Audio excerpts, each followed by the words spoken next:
Very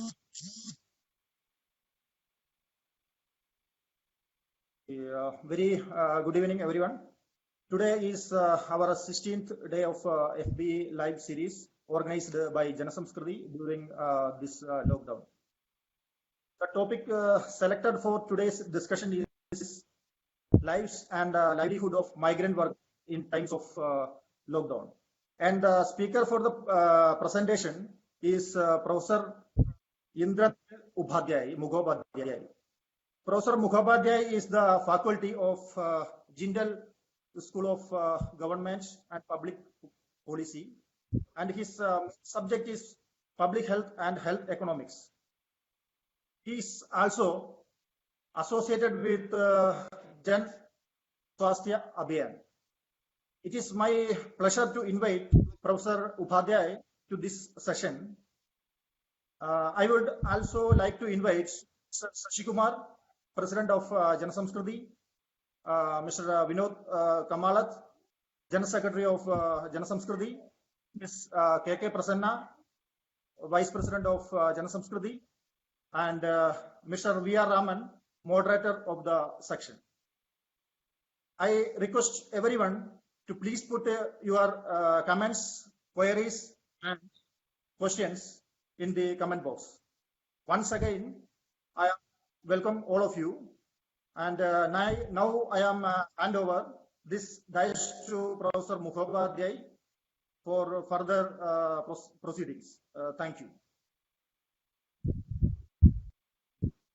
Hello,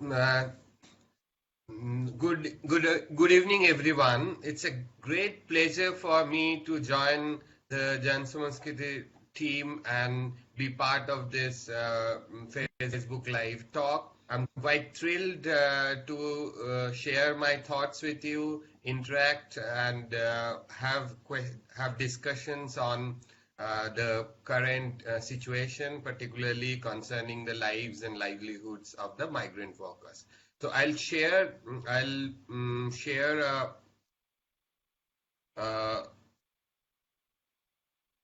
PPT with you, and that's just to help us go through some of the key discussion points I have, and I'll try to be brief and complete my initial presentation in 30 minutes, and then Raman, with the help of Raman, we can take more questions and have more discussion points. So can you all see Yes, go ahead. Lecture slides? Yes. Okay, thank you, Raman. Okay, so obviously now we are almost at the end of the second phase of lockdown. A lot of time has gone by. It's more than 5-6 weeks now that the country is facing this unprecedented situation in our lives.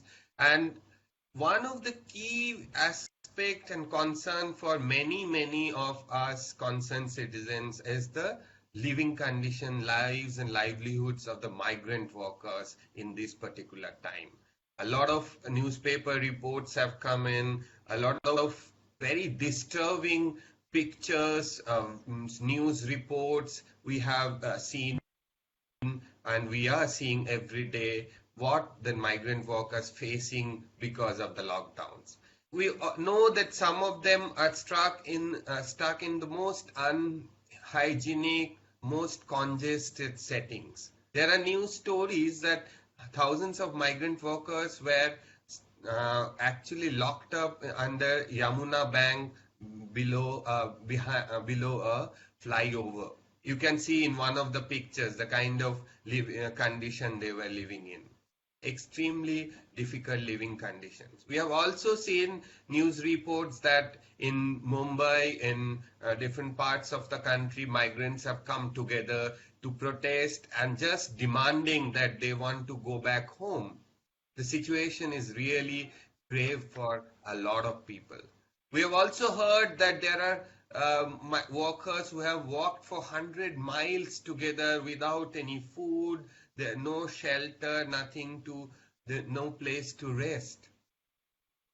And the reaction of the state has been virtually silent, very little, too little work, to coming too late, and almost like a post-thought. And one of the very disturbing picture as a public health person is the one I've shown on the right corner of top of the slide, where you can see that migrant workers in the border of UP are being forced to sit down, and they are being disinfected and with very little dignity and with very little empathy towards them. As we all know, the situation has not been, the people, the working class people were not to be held responsible for the current lockdown or this pandemic situation that we are seeing. But like in most of the crises, the consequences are being faced by the migrant workers. So what I would try to do today in coming 25 minutes or so is to probably give you a picture of who are the migrant workers, where they come from, what is the nature of migration we see in our country, and then talk about certain characteristics, how much they earn, where they work, and then try to see how this lockdown, what it has meant for their lives in greater detail. Okay. So, can you see this? Is it visible? Slightly blurred? Okay. It is yet coming. Yeah. Sorry. So, if we look at the situation, and there are a few studies that have come up, few reports that have come up throughout the country about the condition of workers, particularly who are now locked up in different places. The estimate suggests that there are at least 12.5 lakh interstate migrant workers who are in different shelter homes, who are locked up. And most of these are in state-run or other NGO-run shelter homes. They're living in pathetic situation, but a lot of them have not been able to reach even those shelter homes. A survey of migrant workers who are in a SWAN survey shows that 79% of the migrant workers are actually daily wage earners. They work in factories, construction sites, and so on and so forth. Largely, and a lot of them are self-employed. They are working in garment factories. They are working in construction sites throughout the country. The survey, which almost covered some 4,000 workers across the country, found that half of them do not have food rations for more than 1 day at the time of survey. Maharashtra is one of the migrant workers in Maharashtra are facing one of the most difficult situations. Almost 9 out of 10 workers stranded in Maharashtra has said that they do not have food for the third day. 1% have said, 7 out of 10 have said that not more than they do not have stock of food for more than 1 day. Unprecedented crises, huge consequences on food security in the country. How much did they earn? Majority of them are earning less than 5,000 rupees. We'll see that, and with a sudden lockdown, the entire income has gone. Another survey of CITU, one of the national trade unions of the country in Delhi, reveals that actually a lot of them do not have haven't received any government support in this while. They do not have bank accounts, they do not have ration cards, and then half of them say that they don't have any food with them. No atta, no pulses. 1/3 do not have rice at all. 90% said, 96% says they have not received any ration from government. Only 3 out of 10 have received any food. With income gone for last almost 2 months, food security situation is worsening day by day. The situation is bad in places of Delhi also. We have been working in some of the most difficult, most deprived slum areas in Delhi.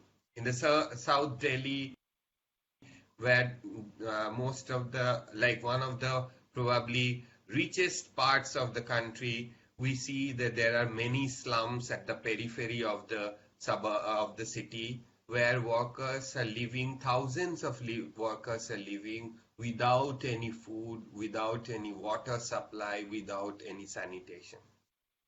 Every passing day situation is getting worse. And the current response from the government, like I said, have been too little, too few, and have not reached the intended beneficiaries to the extent it is needed at this current juncture. Okay.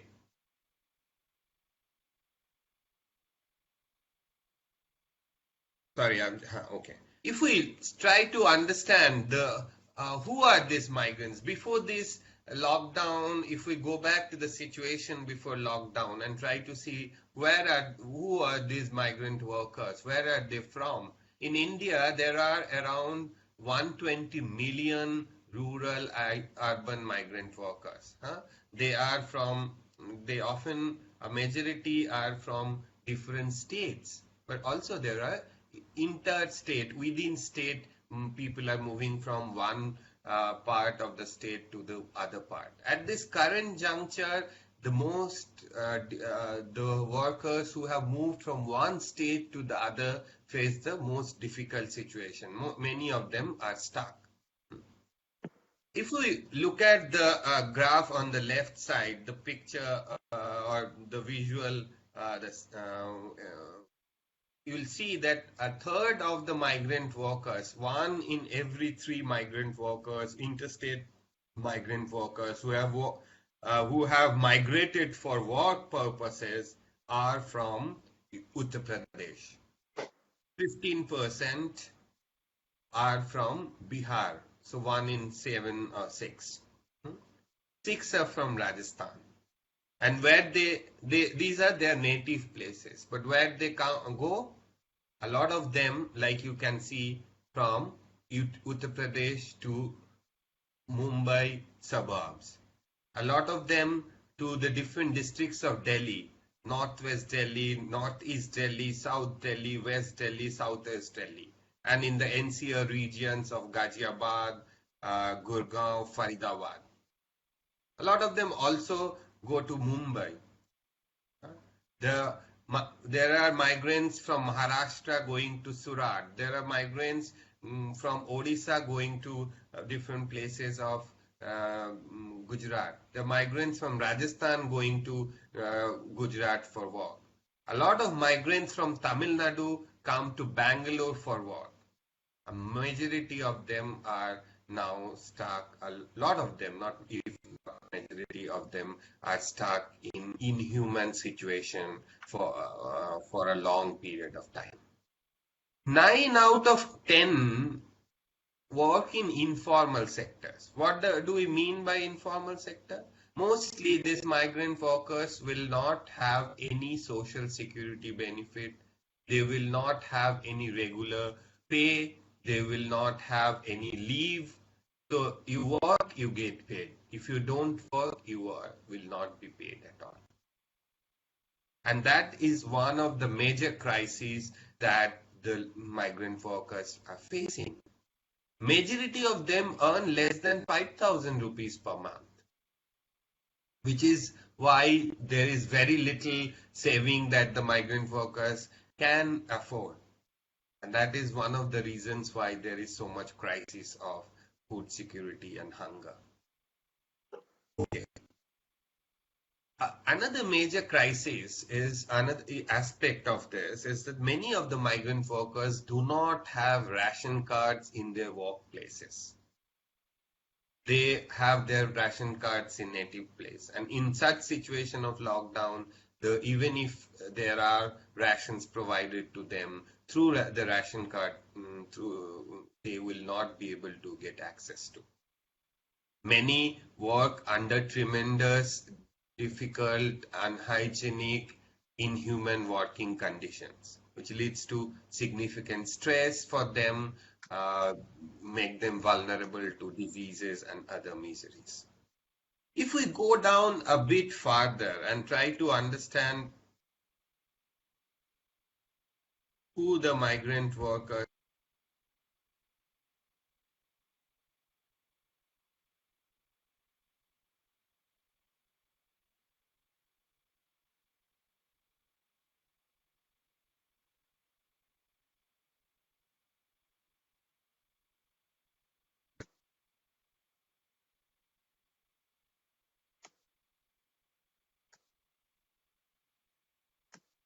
Your audio is mute. Your audio is mute. Indranil, your audio is. Yes, sorry, it's yeah. back. Yeah. Okay. So if we look at, if we want to understand who the migrant workers are, you'll see that a lot of them are children, a lot of them belong to scheduled castes and tribes. If there are almost 400 million migrants, interstate migrants in the country, 62 million belong to scheduled castes, another 30 million belongs to scheduled tribes. So almost 100 million are from scheduled caste and scheduled tribes. A lot of them are children. 63 million children are migrating from one state to the other in India. These are relatively dated statistics, but this is the latest we have, 2011 census. And half of these children are girl children.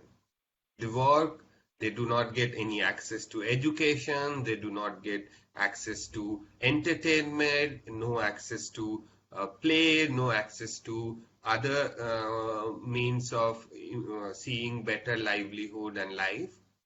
A lot of them face drug abuse, violence, prostitution, and many other regressive effects. Okay. Obviously, a large part and overwhelming majority of the migrant workers are also women.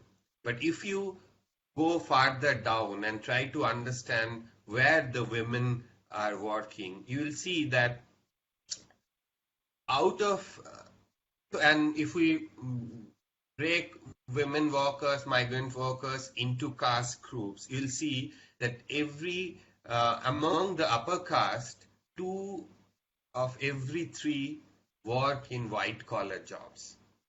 So relatively secure jobs, better pay. But when it comes to OBC female migrant workers, a little more than a third are in white collar jobs. Among scheduled caste and scheduled tribes, it's less than a fifth. So only 1 in every 5 scheduled caste and scheduled tribe women migrant workers are in white collar jobs. And obviously the other conditions of work for the rest are pathetic and miserable. Okay. Now, if we go back, if we look at Dalit workers further, most of the migrant workers belonging to Dalits scheduled castes are actually at the bottom of work pyramid. They work as helpers, they work as rag pickers, they work as pura workers, they work as cleaners, sanitation workers, mostly get paid on the daily wage basis at the bottom of work hierarchy. So we see that how intersectionality play a key role in the status of migrant workers. And on top of that, if you bring in gender, we see that this magnifies further. and then girl children. A girl child belonging to scheduled caste and also a migrant worker would be facing multiple layers of vulnerability that is that exist. Okay. So sorry, this slide movement is quite random, and I have to try various things in order to pray and finally see that it moves. Okay. Other crucial aspect, what are the public health consequences of the lockdown on health of on the migrant workers? What we have experienced and what we have described is increased vulnerability of multiple crowds. Hunger, prolonged hunger, starvation, malnutrition. Workers have moved for hours from walking down. They have been eating one meal a day to save something for future in the uncertain future. Water supply is inadequate even if they are living in the slums. Sanitation facilities are worsening every day. So this and then movement from if they're able to move from their urban locations to the rural native place, they are bringing in a lot of vulnerability with them. And in this current COVID context, this would also mean that if what we see today, because of after the lockdown, we see that the number of COVID cases have increased significantly over the last few weeks because more tests are happening, more people have reached their native place. And now we see that the location of the pandemic is shifting from urban metropolitan cities to the rural hinterland. A lot of vulnerable people under tremendously inhuman living condition has now moved to rural hinterland. On top of it, the health system in rural areas is much worse compared to the urban settings and much less prepared to deal with the resurgence of the pandemic. Okay. We also see news reports that tuberculosis is increasing. It's very much likely that malaria incidents will go up in the coming days. Other communicable diseases would also increase. Diarrhea, any epidemic, any incidence of diarrhea, and if people are living in such congested situation without proper sanitation, drinking water, and in a situation of chronic hunger, they would be susceptible to diarrhea, and children, women are going to suffer more in this context. We have seen that all the routine health work has been virtually shut in this situation. There are many cases where mothers, pregnant women belonging to laboring working classes in unorganized sector have gone to health facilities and have been refused to provide basic delivery services to them. The situation worsens in the containment zones in urban areas particularly, because sometimes those who need non-COVID, those who need other health care, say a normal delivery, are not being treated in general hospitals because they're coming from a containment zone. A normal hospital will not treat them. And they cannot go back to a COVID designated hospital because they are also not cases of COVID. And in this context, they might get further, they might be contracting the disease if they get admitted into hospitals where there are a lot of COVID patients. So public health, we see that routine health services are suffering a lot. Elderly people with requirement of dialysis services are on a very difficult situation. Cancer surgeries are not happening in most of the places. So we see that not only the COVID caused public health emergency, but a lot of other public health other diseases are coming up in a major way, and we see that routine health service is not able to deliver services. We have also heard cases of gender-based violence. See, in a situation of lockdown, uncertainty, stress, it is the women who suffer the most. Not only they are mostly in this unorganized working sector, they have the primary responsibility of arranging food, and lack of food creates a lot of tension among households. We have the increasing gender-based violence, cases of rape are coming up. Mental health, another major area that is coming up in a significant way during this time of lockdown. A lot of migrant workers, the workers in a suboptimal, subhuman situation are facing mental health crisis. The public health system currently is not able to cater to all their needs. Okay. So what do we do? What can we do in such a situation? There are some government measures. The government of India has announced a package of relief. There are state governments who are making some announcements, but many surveys, news reports are saying that, and the various economists have argued that the package that have been offered are inadequate, to say the least, and it is not reaching the beneficiaries, not yet. There are various reasons for this, but there is also this emphasis on Rural Employment Guarantee Act. Many of the movements have actually demanded the Rural Employment Guarantee Act should be, the wages should be increasing under the act. There should be payment even if there are not work being done in such situations. But other crucial thing that we need to think about is the issue of urban employment guarantee. Probably this is a time where you need to guarantee employment or even income for urban people for coming few months or even decades, because the situation the crisis that the lockdown has created may not be getting resolved in a significant way.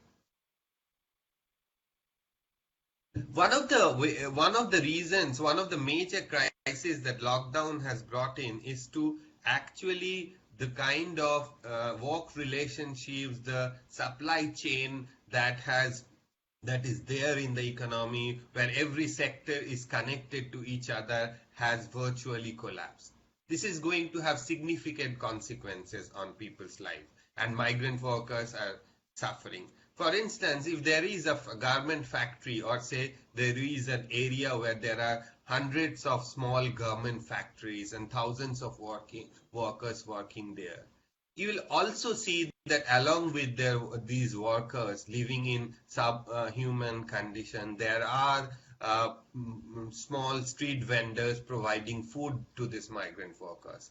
There are people who are providing vegetables to them at a cheaper rate. They are also migrant workers. There would be some other ancillary service providers in the economy. Because of the lockdown, a lot of people have gone back or are stranded, and once the restrictions of movements are reduced, they might go back to their native places. That is one of the major demand of the migrant workers. Once they go back, and there is this entire crisis that the COVID epidemic outbreak has brought in, you will see that it's not easy, or the migrant workers may not come back to the urban localities in the short period. So what are you going to do? You will not be able to start production or supplies of commodities and goods and services in a short period. At this juncture, it is crucial that we have something like an urban employment guarantee. There are many things that an urban employment guarantee can do, apart from providing a stable subsistence wage and earning to the starving millions of people.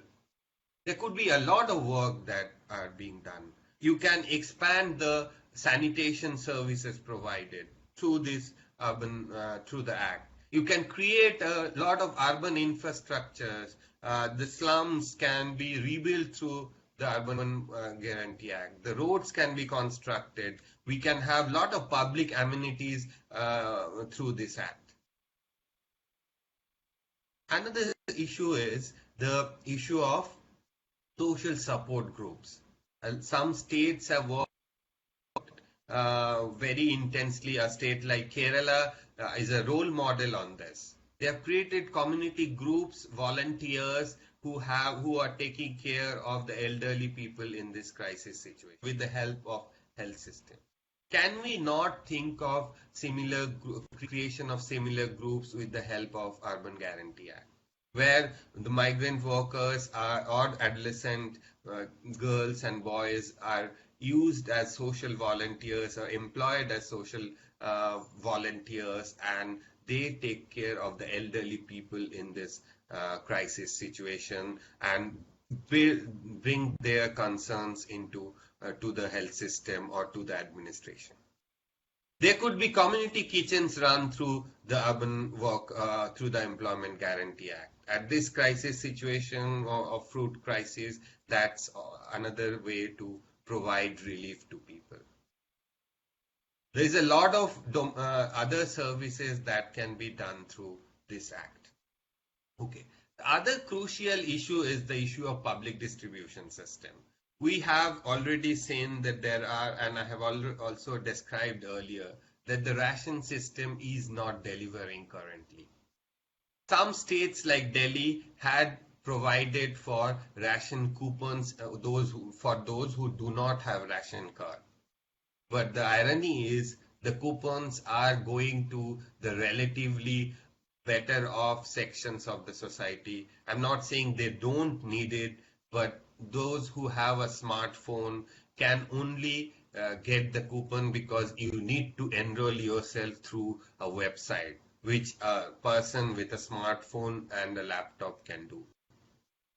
What do the rack pickers do in such situation? What do the domestic helps do in such situation? What do the sanitation work do in this situation? Those who do not have access to any smartphone. What is needed is to come out of this techno-centric approach and targeting service provisioning.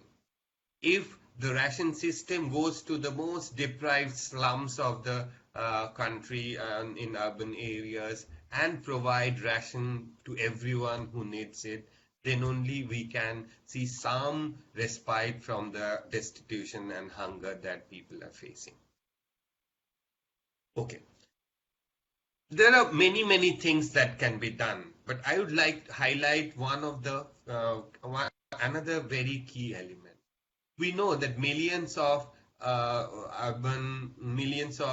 migrant workers work in the construction area, and we have a construction workers welfare board.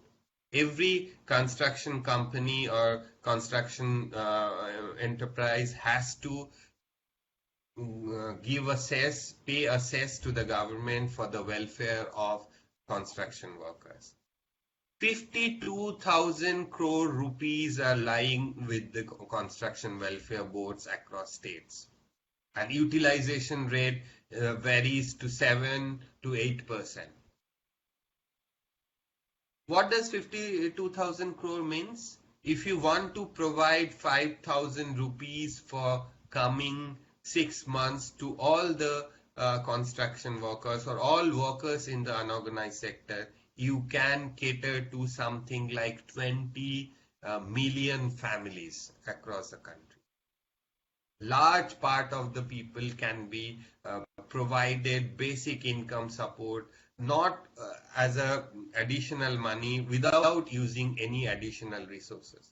It's their entitlement. The money is lying with the government and they're not dispensing the money, not providing the basic necessary relief that the people need at this hour. A lot more can be done, and there is already a lot of economists who have commented that this is not the time for government to think about their fiscal deficit. It's not the time to think that if we provide this basic relief to people, where to get money from. If needed, government can borrow from Reserve Bank. It can borrow from international institutions. It can print money, not in terms of real printing, but getting depositing gold and other resources and getting currency. Unfortunately, the current discourse is going on mainly in the policy circle about how to provide some relief to the business class. Obviously, most of the migrant workers or informal workers have not got paid any wages. This is being used as an alibi to provide relief to the business class, so that with the anticipation that they would be transferring some of these to the working class people. But actually, there is no guarantee that this would happen, because most of the times the history suggests that every time economic relief have been offered to the business class, it has not transferred that to the working people. So, in order to sum up, I would like to emphasize that this entire COVID pandemic that we see is a creation of people who are in the better placed in terms of society, who move from one country to the other, who have relatively better mobility, the white collar workers who go to other countries to work. And when they have come back, the disease has spread to many developing countries like India. And unfortunately, the physical distancing and this panic lockdown that the country went through without thinking what the consequences are, though it has protected the white collar people, the upper middle class, it has brought in unthinkable, unprecedented misery to the laboring class. We need to bring a political movement. We need to raise our voice at this time and ask the governments to come out of their neoliberal agenda and provide basic human requirements to all the needy people, all the working class people in the country. Thank you. Thanks, Indranil. That was quite very comprehensive kind of understanding about the issue of migrant workers, the problems that they are facing, and also, what could be done and what are currently done and what could be done. So, I mean, quite comprehensive, and we have a set of questions for further discussion. So, first of all, in another 6 hours or so, the day of the International Day of the Workers are going to start. And we are talking about workers now. And I'll start with that, note.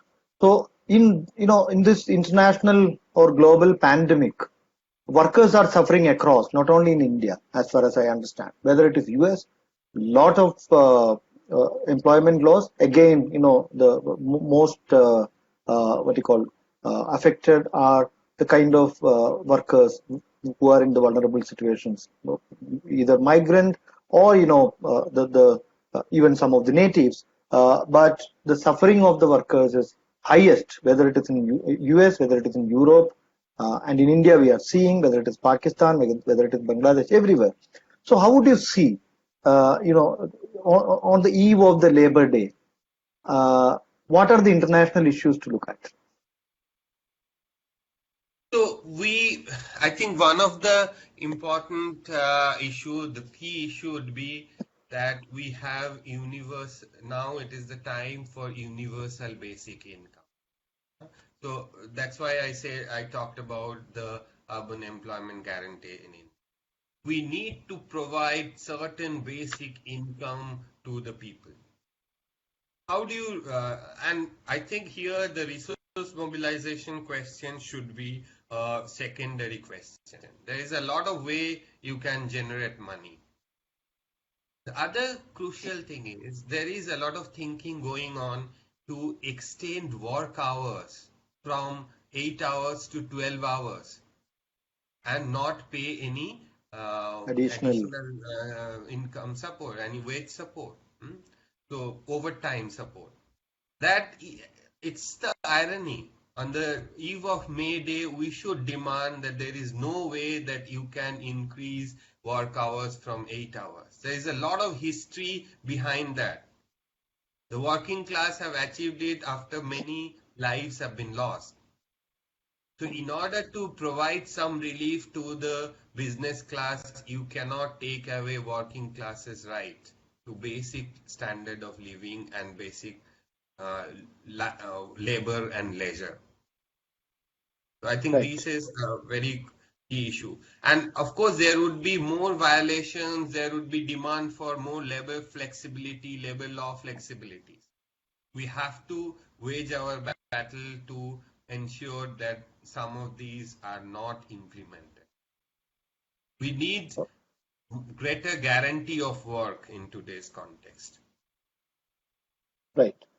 So one question is that today I was seeing that the ILO has come up with some specific thoughts about how the labor issue should be seen in light of the COVID.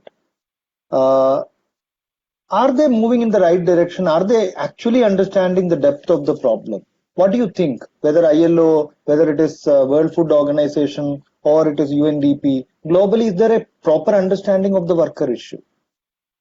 So obviously there is currently the UN system is facing an existential crisis, and ILO is not different. It is also facing. There is a overwhelming, unprecedented influence of the capitalist class on the in UN organizations. We see that in WHO, we see that in ILO. And in the middle of all that, they're trying to create some sort of balancing position and bring in some dignity of work, so-called dignity of work to the working class. But what we need is fundamental changes in the way workers' rights have been seen so far. So while there are positive developments, I should acknowledge, but there is no effort to actually have a complete critical look at what is happening to the workers from this UN institute. Right. So you mentioned about, are you saying something? Please continue. No. Yeah, no, go ahead, please.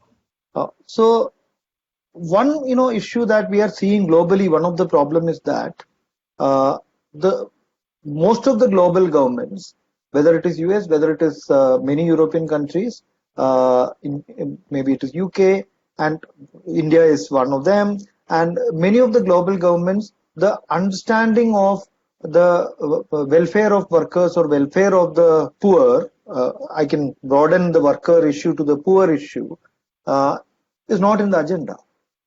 So, in this situation, talking about workers and how can, I mean, probably that one positive thing that people are highlighting is that over the the more we are going forward and the COVID pandemic is kind of into a trend of reduction, probably some of these issues will be realized and rights and dignity of the workers will be bit more realized by even by right wing governments. It's a kind of hope that many people are having. What do you think about it? So obviously this is what time will tell us, but there are a few things which are for sure. So if you look at the nature of neoliberal state, they have been able to come out of crises, particularly the influence of the hot money, the finance capital has been so dominant that they even after creating a crisis, say the financial crisis in 2008 in US, the finance capital have been able to put unprecedented pressure on the nation states to get what they wanted. That is how the neoliberal state is defined. It has very limited ability to take independent policy action and courses. So the capitalist class, the finance capital is going to come out with much stronger zeal and power to actually twist policies against the working class. And it is probably, though there is a larger hope, but the entire hope depends on how we build movements across the world. How workers come together, stand united, and political forces join the working classes cause, that will shape the policies across the world. So under the current circumstances, there is very little hope that neoliberal or finance capital will give up on its agenda to reap benefits out of the crisis. We see several such trends in the country. One of the major things that the national government has done, or the Reserve Bank has done, to write off debts of some of the likes of Vijay Mallya and some Modis. Choksi and yeah. Yeah, sure. Maulik Choksi and what? Sorry. Not Yeah. Maulik.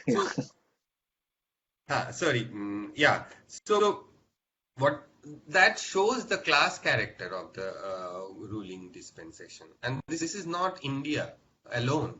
Many countries. So it depends on what we are saying. It would depend entirely on how the opposition, the working class, the political class come together and build an alternative. Okay. So two questions are there in the Facebook. One from Sindhu Rajesh and another from Mr. Vijay Kumar.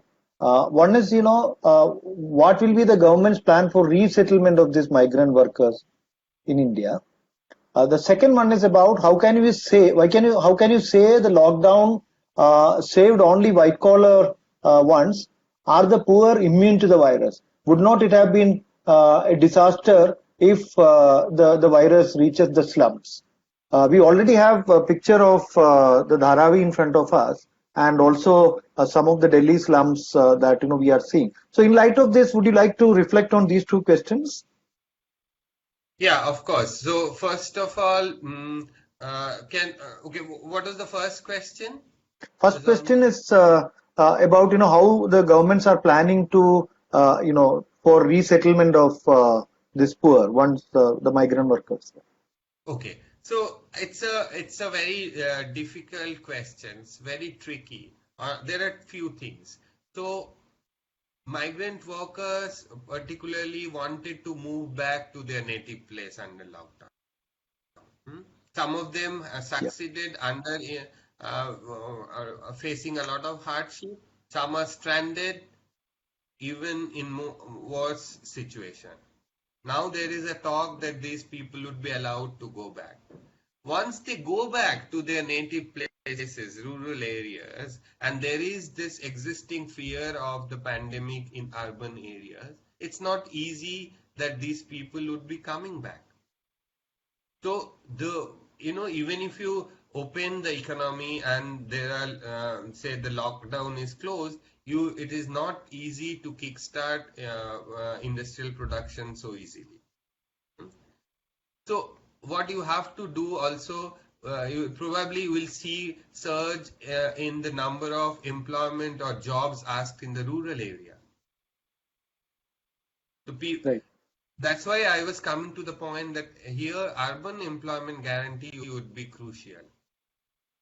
A lot of workers can be brought under employment guarantee, and that is one of the ways to bring the workers back to the urban areas. But also this is the time where the state has to provide dignified living condition for the urban migrant workers. And the employment guarantee and public money can be used to actually build better living condition, rehabilitation of the slums, improving the infrastructure, housing situation in the slums. Those would be the ways, if at all you want to resettle the workers, these would be the pathways. Other issue is whether the pandemic was is it an issue of the white collar people, or is it not? Is it not affecting poor? Currently, it is. Like we can see that it has started penetrating in among the poor communities. The urban slums in many parts of the metropolis, we see cases. So it's not, there is no reason to think that it cannot go to the poor. What I said, what I meant was that this pandemic was brought to us, COVID was brought to the nation, to the world through people who could easily, who traveled to the other countries. It's not about blaming them. It's not the individuals to be blamed, but also you see that the reaction of the political class to this urgent reaction or panic reaction was because a lot of people in the upper middle class were getting affected. That's why as a knee-jerk reaction, it was important that we create physical distancing. Without thinking that for majority of workers, physical distancing is not at all a possibility. And with the lockdown, with worsening living condition, the poor are getting not only affected by COVID, by other diseases much more in an unprecedented manner. Time will tell the gravity of the situation, but that's broadly. Shashi, you want to ask a question, I understand. Okay, just one thing I just want to remind you that Raman was talking about May Day tomorrow, but today April 30 is also has significance or in the world history.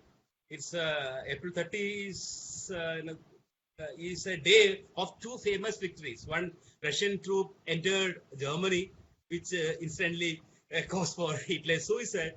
And next is the Vietnam victory. I think both happened on April 30th. So April 30th also has got, has got significance. And yes. My question is, you are talking about the, so now this lockdown has caused for, huge amount of exodus, or a lot of people are waiting for that. In fact, these migrants do not want to go back to their home places. They want to go back now only because they have no food, they have no income, they have no job, their landlords are troubling them. That is why they're forced to, go back to their homestays. But my question is, will this lockdown really reduce the migration?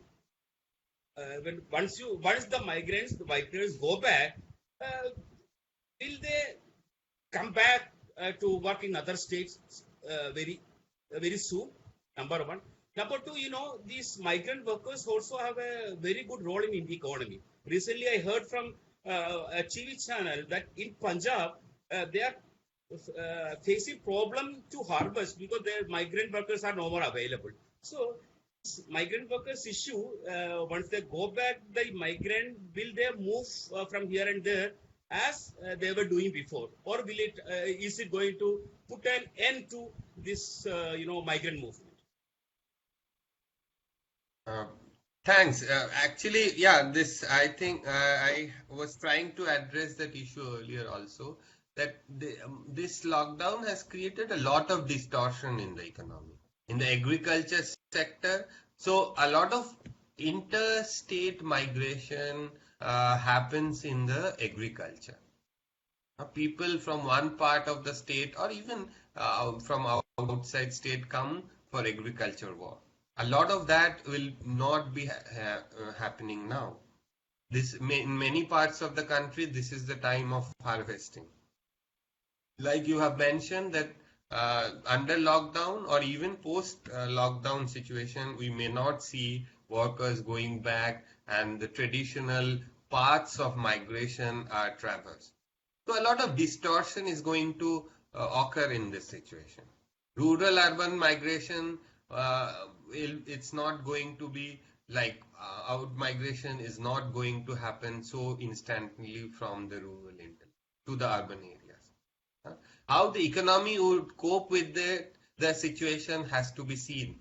Now, if you really want migrant workers to come back to urban localities, the state has to assure them that there is some better living condition and wage waiting for them. That would be crucial. Thanks for bringing up the issue of Vietnam, and I would like to highlight what Vietnam has done in such situation and what is similar to what Kerala is doing. There are similarities here. So often we think, and there are many countries where the public health actions under lockdown are seen as centralization of the state. A lot of power is getting centralized. The state is doing a lot of surveillance of people. The state is actually taking action which is beyond the individual's realm. In situations of epidemic or pandemic or outbreak, centralization is important. But what Vietnam and also Kerala has demonstrated is when you, at the same time, when you have a strong centralized state, but complemented by a strong community movement where people are participating in local level actions in community groups, you can actually deal with the situation much better. And I think that's one of the takeaways from Vietnam and Kerala. All right. So one issue today I was reading a microbiologist turned public health person writing an article. Riya Saha is the name, if I'm correct. She was writing about the lack of database about migrant workers. If I remember, I was part of the state government when the what you call the RSBY, Rashtriya Swasthya Bima Yojana, was introduced. So Rashtriya Swasthya Bima Yojana actually was as part of a Supreme Court order. All the unorganized sector workers were supposed to be provided with health coverage. So that was the context of it, and the government had no data about this particular group of people.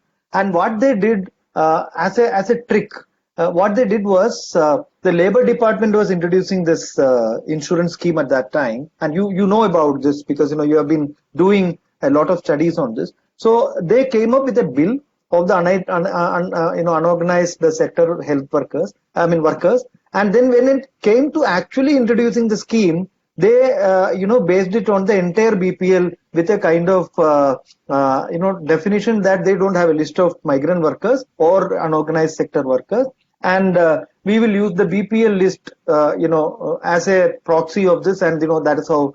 So this lack of data, and particularly in an era over the last 7 years, one of the major discussion has been about generating this Aadhaar kind of a database. With all this exercise, why the government is not able to tell that these many migrant workers are there in this place, and this is the kind of problem that they are facing, and this is how the state governments or the urban local bodies should plan this issue? What is the gap? Why is this gap? Okay, Raman, there are multiple layers into this. If you look at this particular national government current dispensation, they are characterized by dismantling all the existing institutions that India had built over there. And one of the institutions that is a model for the entire world is the National Sample Survey Organization, NSSO. It's part of the Ministry of Statistics and Programming. What NSSO does is to actually one of the most exhaustive surveys on the unemployment.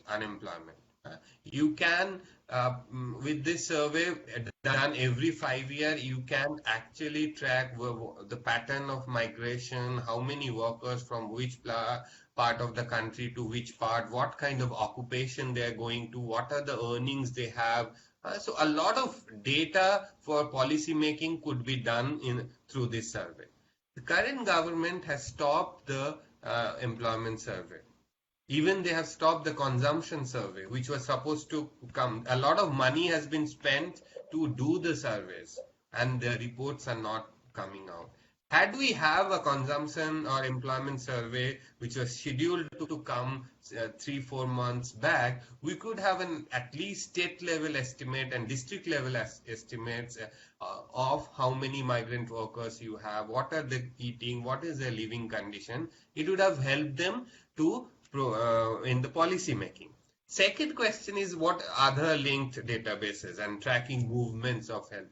So see, like I demonstrated, in this technology-based approach, what is happening is that the most vulnerable sections of the society, say among the migrant workers, Dalits, particularly who are in the rag-picking job, who are doing, say, working as sanitation workers, they often lack all these benefits. They are minorities at in this current juncture.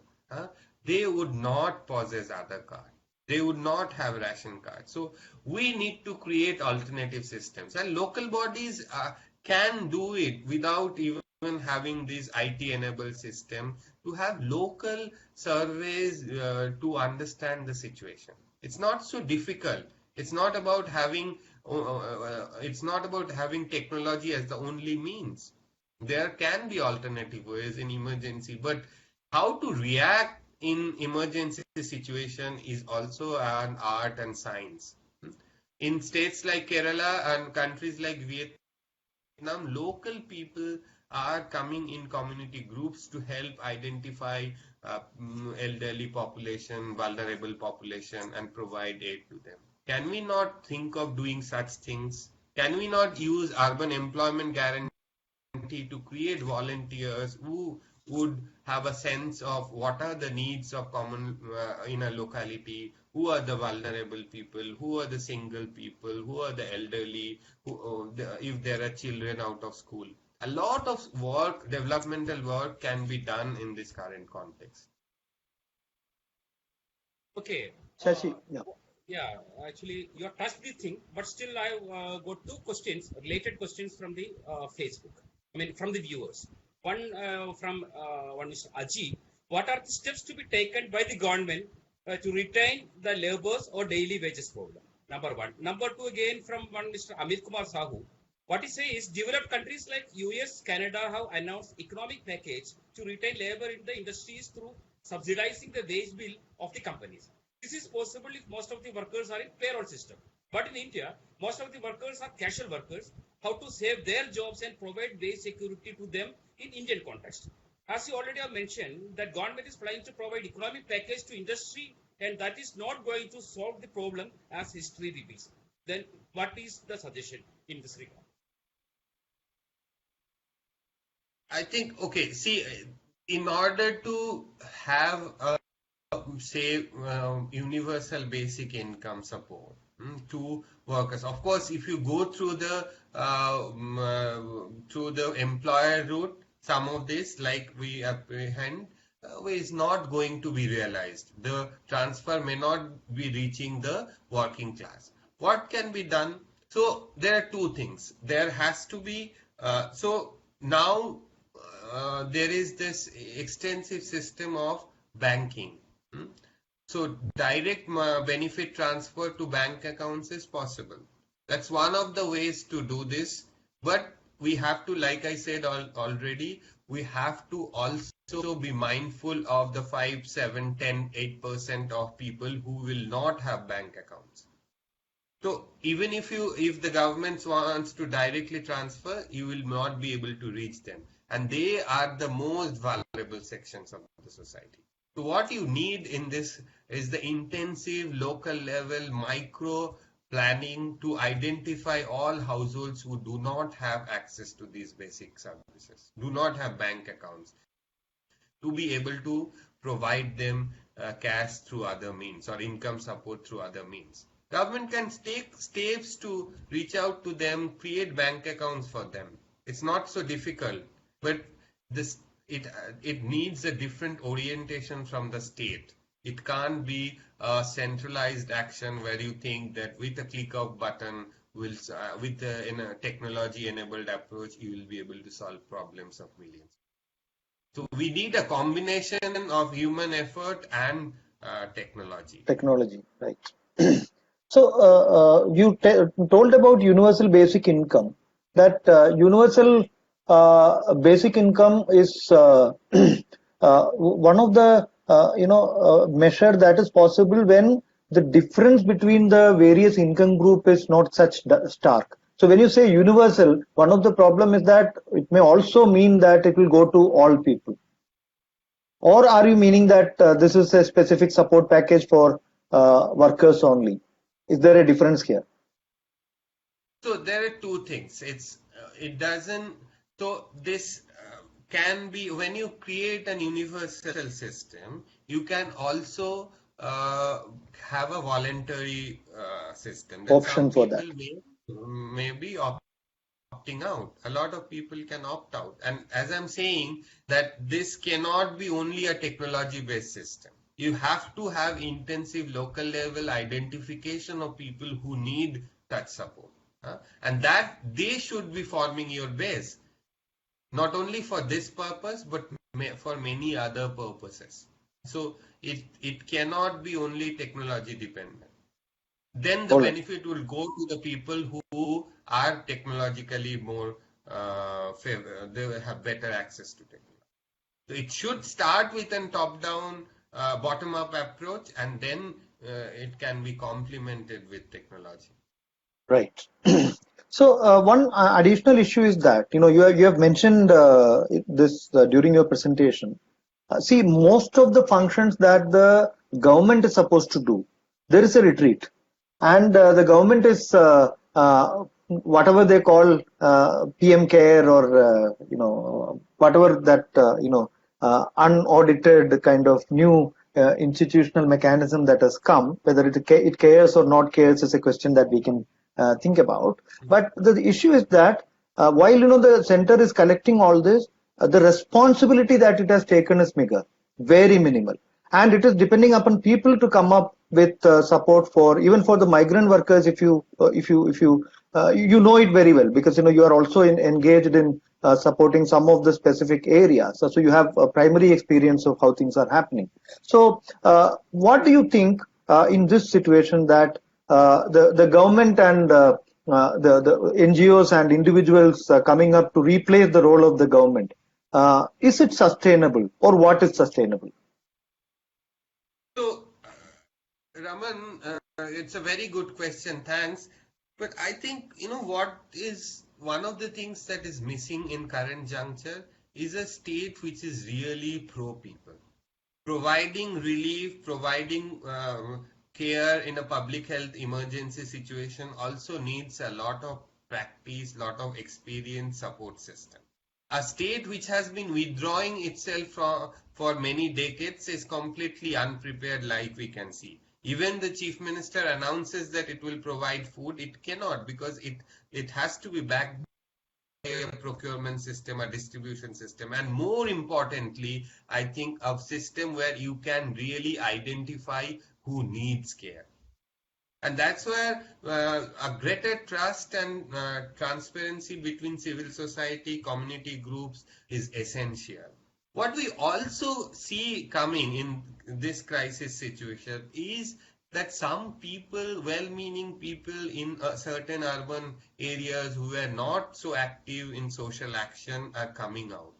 They could be potential resource, and they could, if they are formalized in some way and brought into regular connect with the state, a lot of collective action can be taken. But then the state has to trust its citizens more, the beneficiaries more, the people who need support more. They have to be treated equally. A state which is essentially focused on surveillance and spy state cannot do this. We need a state which trusts its people, which is pro-people. Otherwise, these efforts cannot be sustained for longer. Right.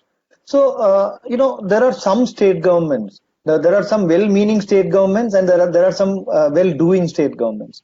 So, in your overall analysis, the well-meaning state governments may be not able to do, as you rightly said. The chief minister may say that these all sets of measures are declared, but that declaration remains as intent only. It's not translating into action at all. So, but there are, as you exemplified, there is a Kerala example that we have, which is having the large social system, social support system, and the political support system, and the government machinery functioning as a kind of people's machinery. All that is there. So, is there any other state? Like I have one example of Orissa, which is done the Gram Pradhans or Sarpanch that they call for dealing with this specific issue of disaster management. All the Gram Pradhans in Orissa, Sarpanch in Orissa, are given with equivalent financial and judicial and all the powers of a district magistrate. Is there any other examples of this sort in India? So, actually, there are certain pockets where some of these actions have happened, and there are very few, and there are diverse models. For instance, Tamil Nadu, which has a very strong state, is not actually, it's a very patronizing state. It doesn't believe in local level action that much, but there the state is more efficient than many other parts of the country. There were examples earlier. So Tripura was one of the very good example of how community-based action and an emerging strengthening state could deliver public services better. But a lot of effort has been in recent times to break these institutions. We have seen certain decentralized and well-meaning action in states like Rajasthan earlier. In the current crisis, we see that some of the districts in Rajasthan doing exceedingly well because they have done well in the past. So I think it's not easy to create or foster a community-based system in a short period of time. You need to nurture, build the trust over time to be able to do this in the time of crisis. So health system preparedness and other government system preparedness for crisis management is a major area that the country need to focus on for the coming times. Okay. So I'll pick up from this. There are two more probably critical questions to come, and then we will conclude with that last point of things. So one is that, after a long wait, the lockdown was declared as an emergency measure, like the Notbandi was done on a day with saying that from night 12 o'clock, so everything will be closed. And after around a month time, the government has realized that migrant worker movement is very important. That also after a long pressure from various state governments, including some of the ruling party-led governments like that of Bihar and all that. So, and also one related issue is that governments like Bihar were not actually preparing themselves to call back their own workers. They were thinking that it will be difficult for the others remaining in the state if they bring in some infection. So that is another mindset coming in also. So do you think the Home Affairs, Ministry of Home Affairs did a kind of adequate measure? And are you thinking that some of the state governments which are taking this kinds of a position wherein migrant workers are not welcome back? So how do you see this? So definitely the Ministry of Home Affairs or entire government as a whole at the center didn't think of it well before implementing it. Even if you wanted to do this lockdown for a certain period of time, there should have been greater preparation, thinking about the consequences before getting into it. So that's one part. That's a known part. The other crucial thing is that this is a time where people need to trust each other. This is the time where human values need to prevail. But what we have seen in last 7, 8, 10 years in the country is that current political dispensation has worked enormously, invested a lot of resources, money to actually build distrust among everyone. They have pitted general caste people against Dalits. the majority community against minorities. And there have been, and this is the essence of right-wing politics. It fosters insecurities among people. It sees the other as enemies. And this is actually, and that crisis is unfolding, that's coming up in a major way. So you'll see a particular situation where people cannot come back to their home because here they are being otherized. The migrant workers from Bihar are being seen as the enemy of the people of the state. And that I would connect to the resurgence of right-wing politics and the politics of hatred that has been perpetrating in the country. A systematic effort has been done to deconstruct social solidarity. And this is the time where we need to bring back social solidarity. Right. So now I'm going to the core issue of the public health that you brought in. One issue is that the corona, while it has given a very very loud call for strengthening the public health systems, although it is not very easy to do that in a short, very short run or urgent basis. It takes time and it takes investment and it takes attention. So that is missing. But on the other hand, it is very clear that the message is very clear that a public health system strengthening is an important agenda. That message has gone. But on the other hand, it has also created a verticality. You mentioned about it. All the attention is going to the COVID and the other critical issues, particularly the diseases of the poor and the diseases of specifically the working class. They are not at all attended in the current situation. So everything, every orientation of the health system, every person working in the health system, every extension of the health system is attending only to the COVID, kind of crisis. So how this is out as another disaster is the question, and also the quarantine is another public health issue that we need to look at. The quarantine, the way the quarantine is designed, for example, people are walking for kilometers from Delhi to one place in UP or in one place in Bihar or wherever, and they are reaching their village, and everyone is uniformly asked to go for a quarantine facility without having any basic structure. You told about water, sanitation, food, all that you told about. But is there a science there? The science of testing people who is having the problem, and then only those people are separated and all the others can go home? Or is it a kind of universal kind of punishment that you should opt for? That is the second question on that. And finally, about the denial of basic rights, including the health rights. These three public health questions to you. Okay, thanks. So, obvious, some of the answers lies in your questions. I think, so there are three public health things that were needed in this current situation, that are needed. One is the screening part. Second is the testing. Screening means those who are coming from different places, you screen. Susceptible, and screening would be effective for those who have symptoms already.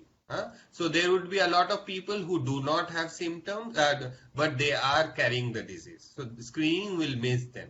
Then you go for testing. There would be several layers of testing. The rapid testing will be effective to some extent, and then finally you have to do the confirmatory tests. That's the third level. And the other important area is the contact tracing. If you had a public health approach towards this lockdown, what you would have done is to actually postpone the lockdown, announce it in quite in advance, provided basic services to people, ensure that there is transport, and also you could have proper screening facilities in important exit points. And screening facility doesn't mean that you push people. The visual I showed that there people are being sprayed some infected some chemical as if they have done some crime. What you could have done is created these centers or resting units where people could stay for some time, have food, basic support, and also get and green. Then you could have used that opportunity to divert people who have symptoms to isolation. You could have suggested that these people, the others said, may need quarantine. You could have also gathered more information about them. Where are they coming from? Where are they going? So that you can, pass it on, track that. We have missed a huge public health opportunity because of this hasty implementation of lockdown. A lot more systematic thing. But what is the crisis? What is this thing about the public health system that is lacking? One is, I think, the self-confidence.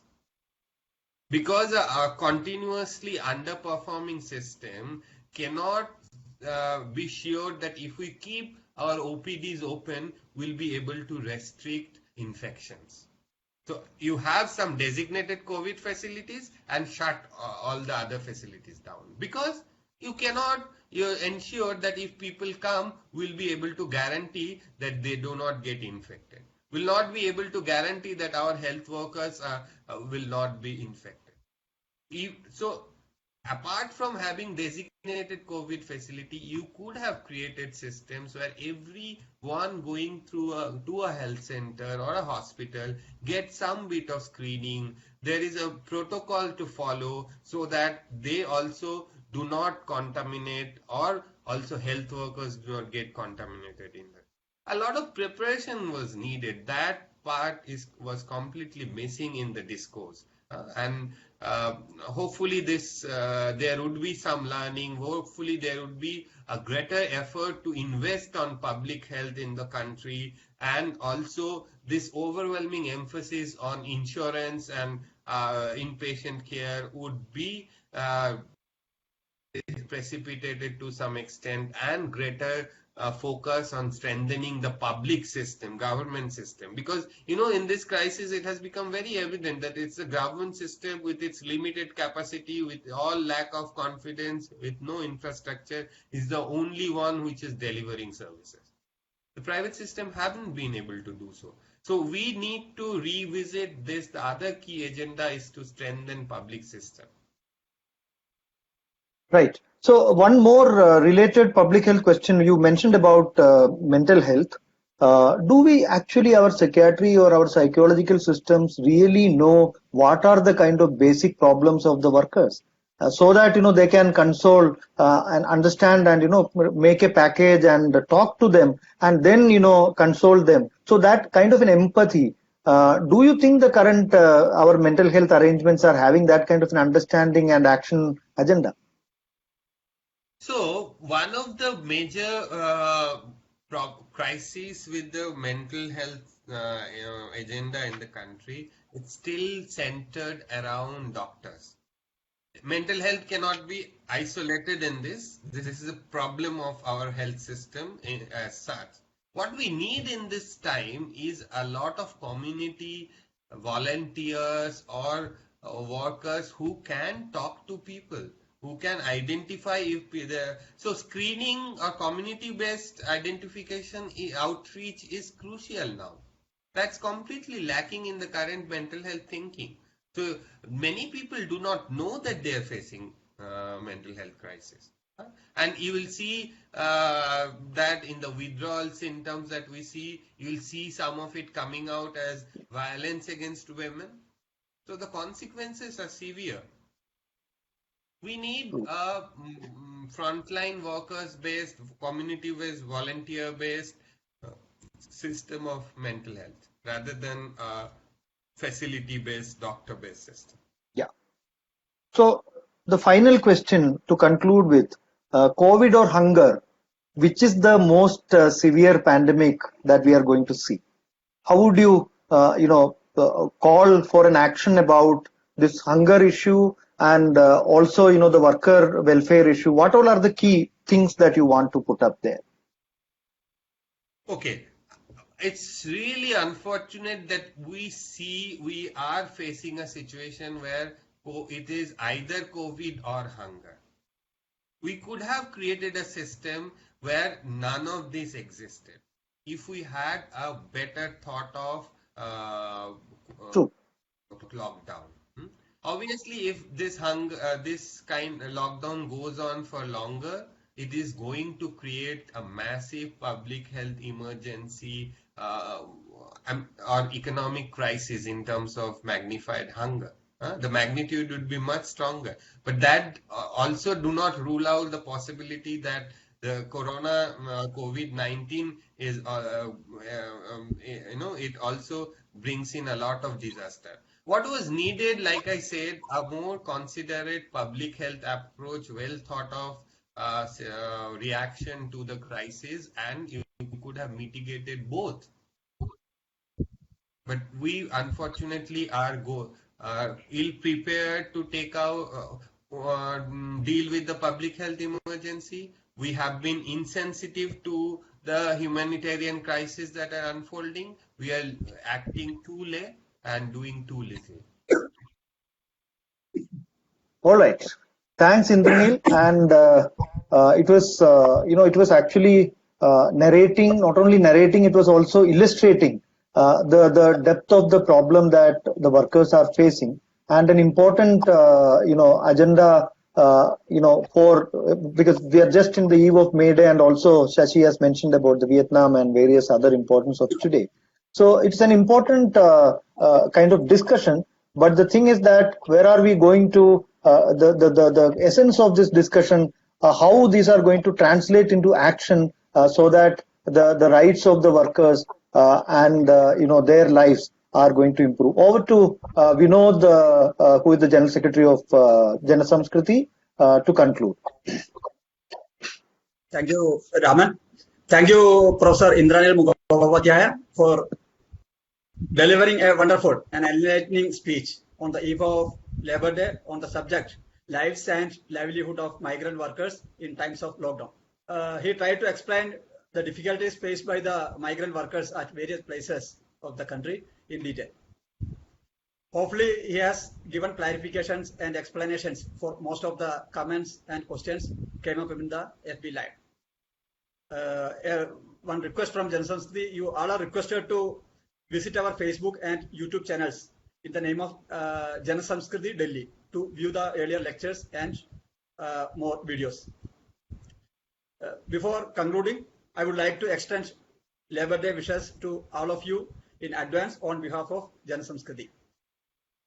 നാളത്തെ ഇതേ സീരീസിലെ FB live സീരീസിലെ നാളത്തെ പ്രഭാഷണം നടത്തുന്നത് Shri Karivellur മുരളിയാണ്. Corona കാലവും കലാരംഗവും എന്ന വിഷയത്തിൽ മെയ് ദിനത്തിൽ കരിവള്ളൂർ മുരളി പ്രഭാഷണം നടത്തും. അതിലേക്ക് എല്ലാവരെയും സ്വാഗതം ചെയ്യുകയാണ്.